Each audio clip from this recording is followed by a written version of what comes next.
Hello and welcome to Archvelder's Hacks with Archvelder and his amazing hacks. In this video I'm going to show you the best 3-minute raw gold farm in the game. It's a really strange technique, this one, requiring some setup, but it's very unique. This is true of all of my videos, but especially this one. Try not to look so much at the specific gold farm and look at the way I'm doing it. See if you can find somewhere else to use the same trick. And then you may be onto something big that you've got for yourself. So first what you do is run through Siege of Orgrimmar. Let's start with normal mode. Now you may have some difficulty finding the entrance if you're phased into the Black Empire version because it's underwater, as you can see here. And of course this is the old entrance. Now run through the instance and kill all the bosses up to and including Nazgrim. Now, we are not running Siege of Orgrimmar itself to make gold. We are doing this to set up an opportunity later in the raid. The drops from the bosses are actually pretty good, between 100 to 200 gold in pure gold and items you can vendor. The problem is the running around and the roleplay. Sometimes you'll see other YouTubers claiming that you can make hundreds of thousands of gold per week running old raids, which is actually true. But what they tend not to emphasize is that the gold per hour from doing this is very low. The best gold per hour farming methods I generally publish on here on YouTube. To go much beyond that, you'll need to find gold making exploits such as those found on my Patreon.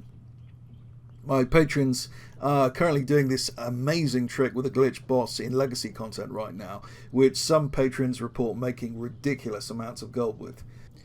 Descend on the elevator, and if you really want to enjoy disconnections, try blinking off the platform if you're a mage. It's so much fun. Now you should be in the Underhold. Take a look at the trash in front of you. All these mobs drop loot apart from the peons, which you can safely ignore. Gather all of the orcs. Be careful that you gather all of them because it's really easy to miss a few. And then drag them into a corner and kill everything. It doesn't seem to be possible to line of sight the ranged mobs, so just kill them where they stand. Now repeat everything you've done with heroic and mythic mode. Kill all the mobs up to and including Nazgrim, and then kill all the trash mobs in the Underhold. This is all set up. Go away for half an hour now and do something else. Now, my no mage here has already run normal, heroic and mythic versions of Siege of Orgrimmar up to the Underhold, so I'm going to be switching to this character. As you can see, when I enter the instance, I'm immediately put back in the Underhold, and as you can see, the trash has respawned. This is something called a soft reset. It used to be common for gold farmers to exploit this strategy way back in Burning Crusade, but it's been largely forgotten since then.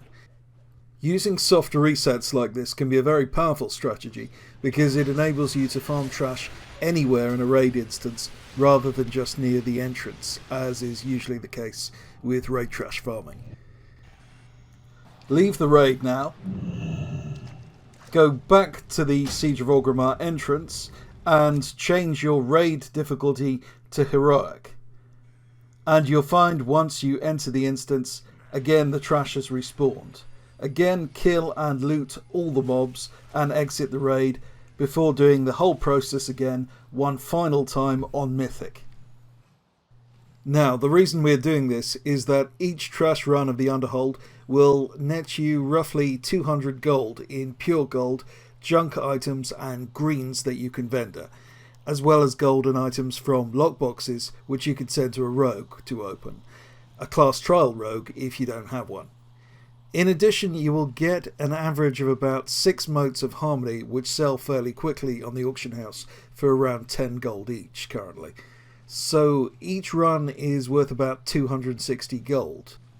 3 runs are worth 780 gold and 6 runs are worth 1560 gold. Now that's actually better than almost anything raw gold related, even when you subtract the motes of harmony, for the same amount of time expended. The main problem is that you can only do this 6 times an hour, since you have to wait half an hour for the trash to respawn. Each run takes about an average of 1 minute across all classes. However, classes with great mobility, such as monks or demon hunters, can do it in significantly less, and classes such as death knights will struggle to do it in 1 minute 30. Now, there's the question of how to efficiently exit the dungeon. I usually do this on a mage, so what I tend to do is just use a teleport to the Vale of Eternal Blossoms. That's a crude but effective technique. Druids, monks and death knights can use their class teleport abilities to go in and out of the dungeon. Bear in mind that if you're using these methods, you must kill, jump in and out of the tank that faces you as you enter the Underhold, as otherwise it will keep you in combat and prevent you from teleporting out. The most time-efficient method of all is to create a pre-made group on Group Finder and then leave it. This will start a 1 minute countdown, and this countdown will port you out of the instance. Make sure you grab all the loot before you get ported out. Now, this is a really strange farm because it can only be done for 6 minutes in every hour. So, unlike most gold farms, it can't be done consistently. It is a nice supplement to something else. I'll assume that most of you want to farm for longer than 6 minutes, though you may be overestimating my lack of patience if you think no one wants to farm for just that length of time. Fortunately, the Siege of Orgrimmar entrance is located in the best possible place of the game to do other gold farming stuff.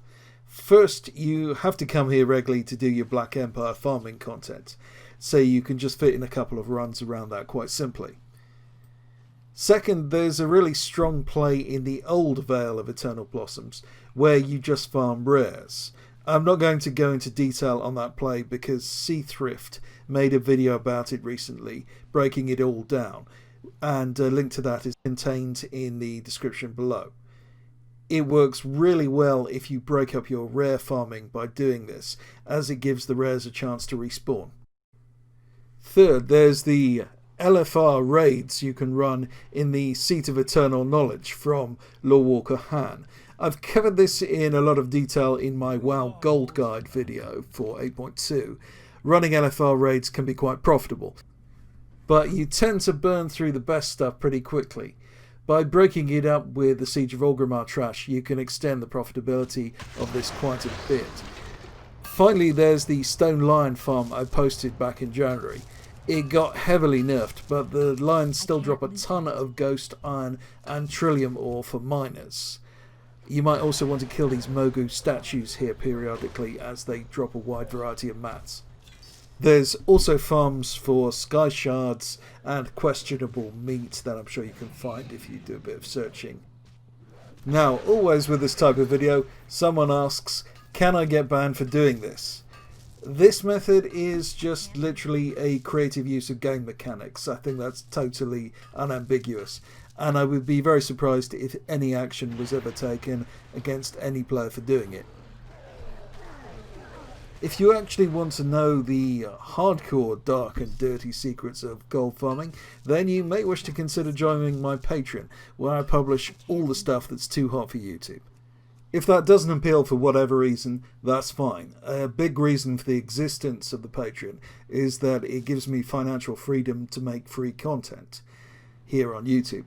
However, I would strongly consider subscribing to this YouTube channel and clicking the bell notification if this content interests you, because it really sucks when you miss out on something really cool and game-breaking that I might find. Thanks for watching. This has been Archfelder. Little blue warrior, you have proven yourself worthy of avoiding my wrath.